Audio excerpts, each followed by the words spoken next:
Hello guys, welcome to my Kutty stories. ഇത്തവണ ജെറിനും ശ്രീകുട്ടിയും ബാംഗ്ലൂർ വന്നപ്പോൾ എല്ലാവരും കൂടെ മൈസൂർ പോകാൻ പ്ലാൻ ഇട്ടു.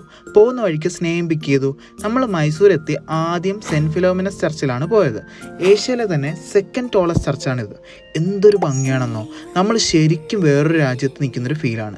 ഇതിൻ്റെ ആർക്കിടെക്ചറും ശരിക്കും എന്നെ അത്ഭുതപ്പെടുത്തി. ഗോതിക് റിവൈവൽ ആർക്കിടെക്ചർ എന്നാണ് ഇതിനെ പറയുന്നത്. 1936 ഇത് കൺസ്ട്രക്ട് ചെയ്തത്. പണ്ട് കോളേജിൽ നിന്ന് ട്രിപ്പ് പോയപ്പോൾ പുറത്തു നിന്ന് കണ്ടതല്ലാതെ അകത്തോട്ട് കയറാൻ പറ്റിയില്ല. അതെന്തായാലും ഇത്തവണ നടന്നു. അത് കഴിഞ്ഞ് നമ്മൾ നേരെ മൈസൂർ പാലസിലേക്കാണ് വിട്ടത്. നല്ല തിരക്കായിരുന്നു. കുറച്ച് നേരം ക്യൂ ഒക്കെ നിന്ന് ലാസ്റ്റ് ടിക്കറ്റ് ഒപ്പിച്ച് അകത്ത് കയറി. എൻട്രി 120 റുപ്പീസ് സംതിങ് ആയിരുന്നു. ഇവിടെ വരുന്നവർ എന്തായാലും ലിക്വിഡ് മണി കയ്യിൽ കരുതിക്കോ. ഇത്രയും പേർ വരുന്ന പ്ലേസ് ആയിട്ടും GPay സംവിധാനം ഒന്നും വെച്ചിട്ടില്ല.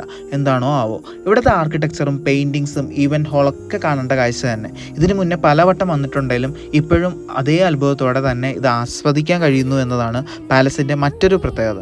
എല്ലാ വർഷവും ദസറ ഫെസ്റ്റിവലിൻ്റെ ഭാഗമായിട്ട് പാലസ് മുഴുവൻ വിളക്കുകൾ കൊണ്ട് നിറയും. അത് വേറെ തന്നെ ഭംഗിയാണ്. അപ്പോൾ ഈ വരുന്ന സെപ്റ്റംബർ 22 മുതൽ ഒക്ടോബർ 2 വരെ ദസറ ഫെസ്റ്റിവലാണ്. മൈസൂർ വരാൻ പ്ലാൻ ഉണ്ടെങ്കിൽ ഇപ്പോൾ തന്നെ ടിക്കറ്റ് ബുക്ക് ചെയ്തോ. ഉച്ച കഴിഞ്ഞ് നമ്മൾ നേരെ മൈസൂർ സൂ ആണ് പോയത്. ഓവറോൾ ഒരു 5 കിലോമീറ്റർ നടക്കാനുണ്ട് ഇതിനുള്ളിൽ. സഫാരി റൈഡ് ഉണ്ടായിരുന്നെങ്കിലും ഞാൻ ബുക്ക് ചെയ്യാൻ സമ്മതിച്ചില്ല.